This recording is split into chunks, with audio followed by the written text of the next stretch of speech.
Почнеме работа во денес.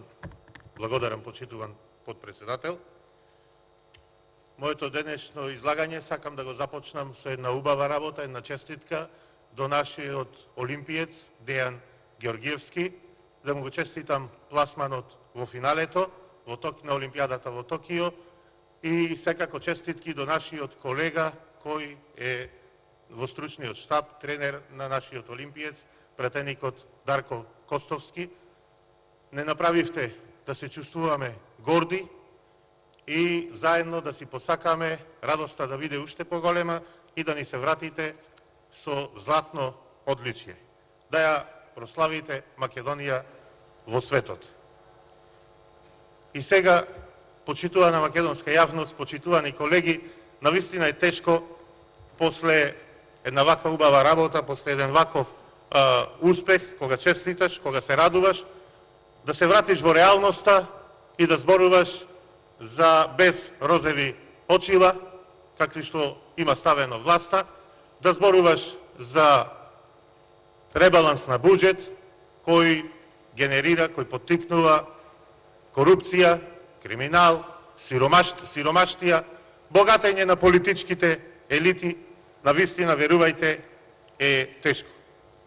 Пред нас е овие денови ребалансот на буџетот, кој, како што кажав, ребаланс на буџет дополнително ќе ја зголеми сиромаштијата и ќе ја втурне државата и македонскиот народ во уште поголема сиромаштија и безперспективност.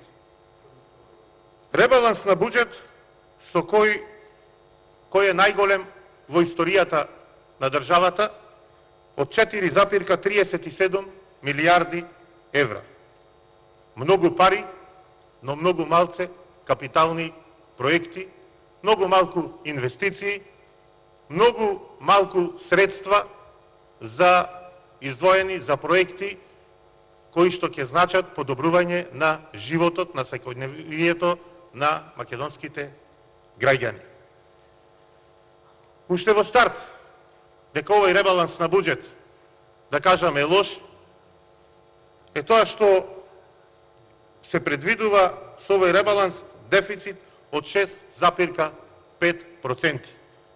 Или во превод, тоа ќе значи 750 милиони евра во дупка.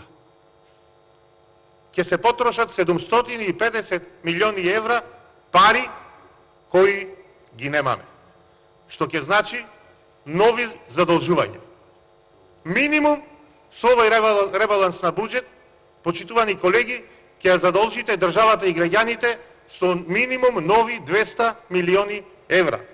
Но ве убедувам и ве уверувам дека ова задолжување ќе биде уште поголемо, бидејќи дефицитот со сигурност во 2021 година ќе ја надмине бројката од 6,5% и во најдобра рамка би изнесувал некаде над 900 милиони евра.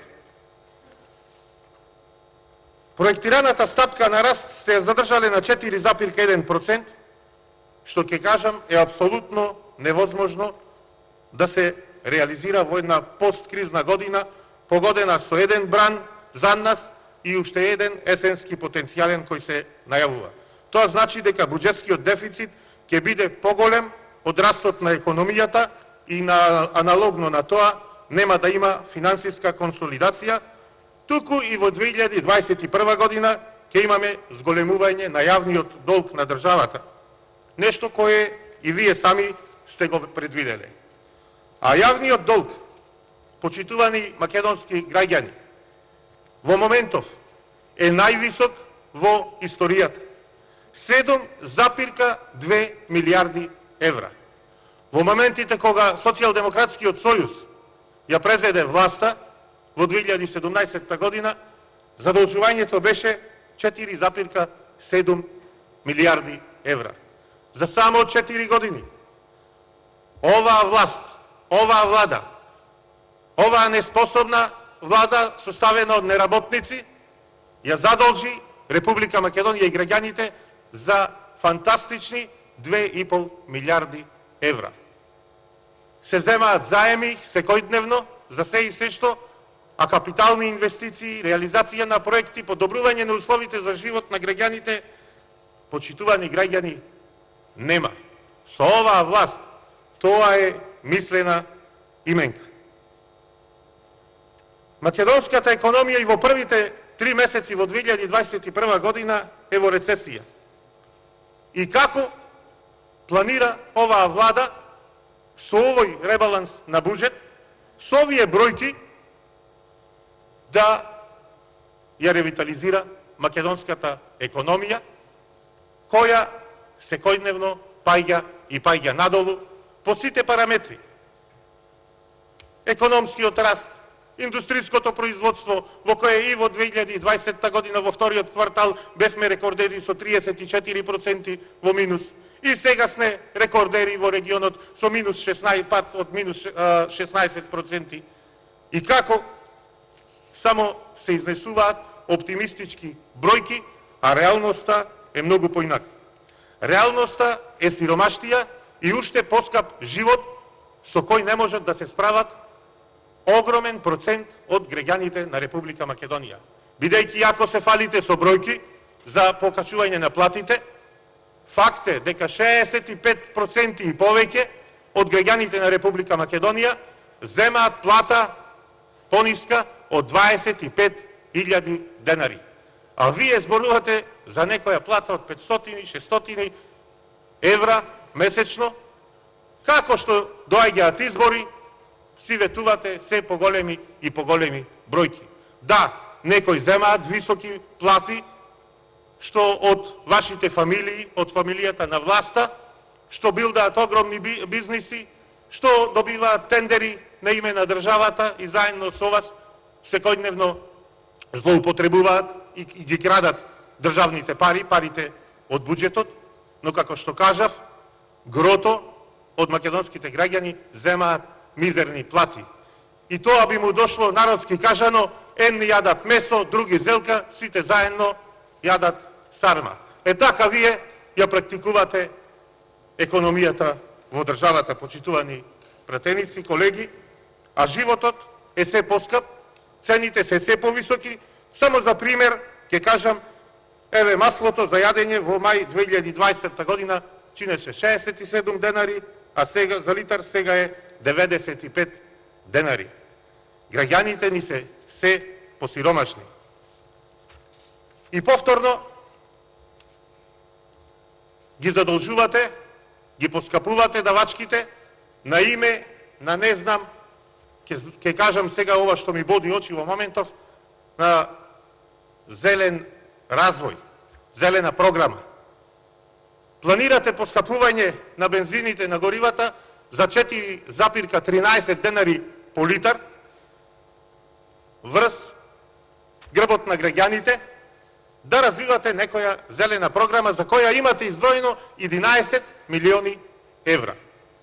А од друга страна, вашето раководство, вашиот довчерашен подпредседател на влада, Кочо Ангјушев, со своите бизниси, шверцувајќи, внесувајќи или не знам на кој начин, канцерогени масла, канцероген мазут, кој се употребувал низ државата, во државните институции, го труе македонскиот народ. Кога станува збор за профит, не ви е битна зелената агенда,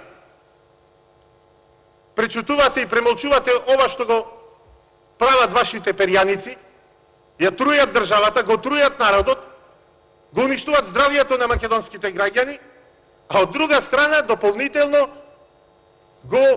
ја зголемувате цената на горивата за 4,13 денари за некаква зелена агенда. Ако сте за зелена агенда, треба да му кажете на тој Кочо Анđушев и тие околу него пајташите, дека вака неоди треба да си одговараат за тоа што го направиле и што ја трујале македонската јавност со канцерогени мазут и масла. И ова поскапување од 4,13 денари нема да се осети само на бензинските пумпи, ова ќе се осети секаде. Ќе стимулира, ќе зголеми инфлацијата која во моментов е 3%, за дополнителни од прилика околу 1%. и што ќе значи зголемување на сите цени, ќе значи во малопродажба, ќе значи зголемување на сиромаштијата.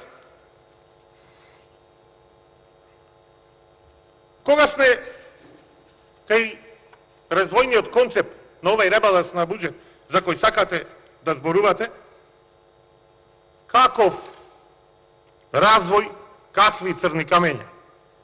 Странските инвестиции директни ви се на најниско историско ниво. 274 милиони евра се странските директни инвестиции во државата, назад, последни на опашката во регионов. Не поминуваат сите, од Косово, Босна и Херцеговина, за Албанија и Хрватска да не зборувам, ние имаме 274 милиони евра, тие имаат 1,1 милиарда.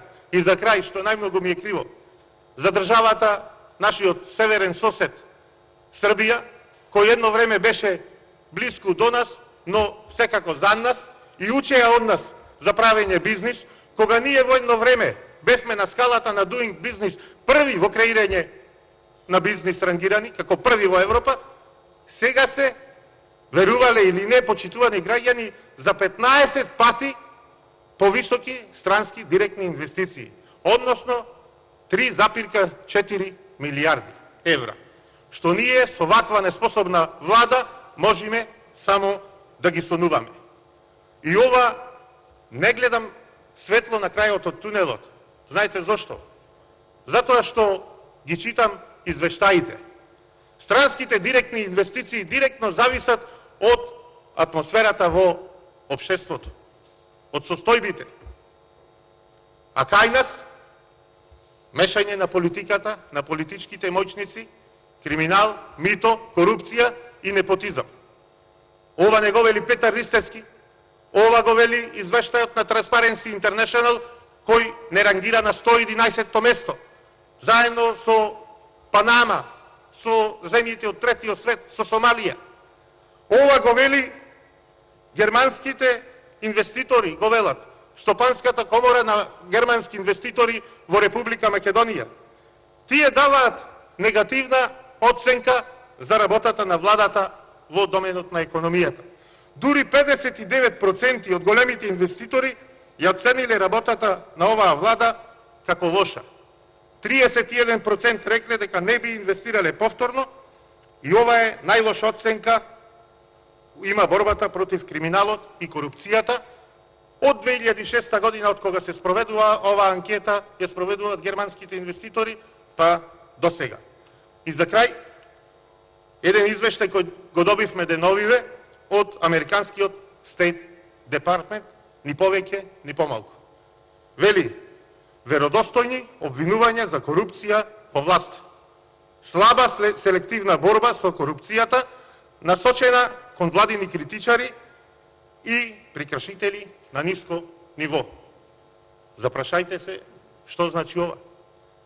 Ова, почитувани колеги, ова извештај на американскиот State Department значи само едно, дека после овој извештај вие сте арамии со тапија, со документ. Тоа го кажува американскиот State Department.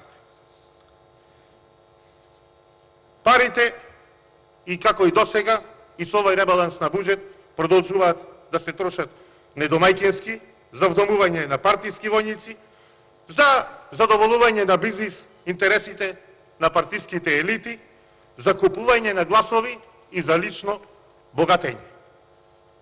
И во време на пандемија, во време на ваква криза, кога луѓе ни умираа по ходници, кога 5000, повеќе од 5000 наши граѓани ги загубија животите од коронавирусот,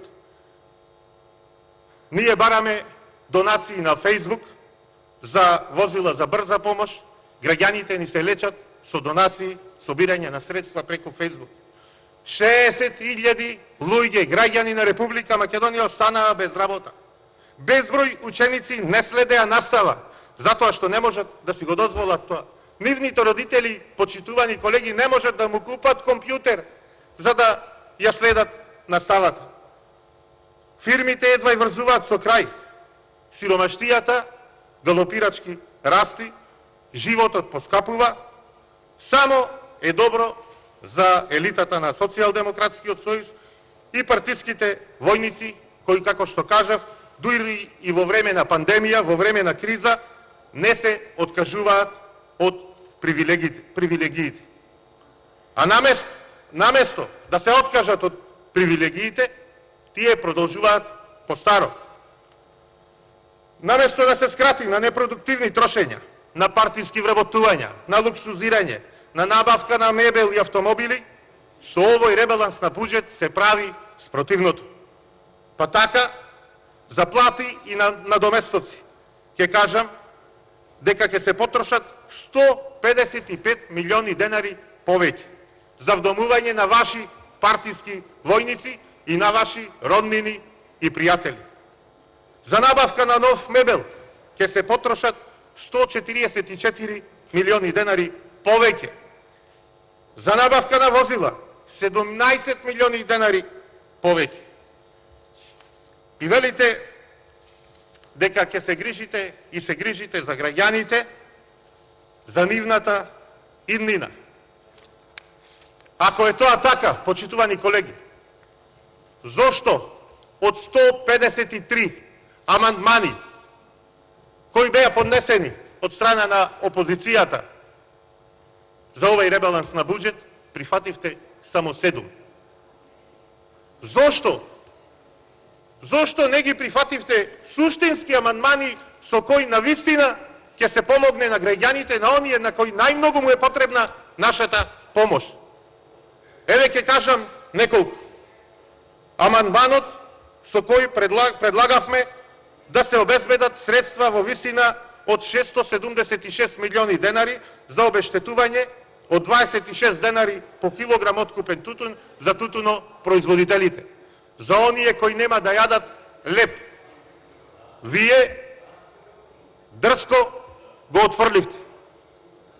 Вчера на комисија, знајќи дека го одбивте овај амандман, предложивме нов комисијски амандман, со кој предложивме во програмата за ковид, за обештетување, кој треба допрва да се донесе во Собранието на Република Македонија, каде што беа предвидени 3 денари за втора класа на откупен тутун и 16 денари за трета и четврта, предложивме за втора класа да биде 16 денари, за трета и четврта 25 денари по килограм откупен тутун.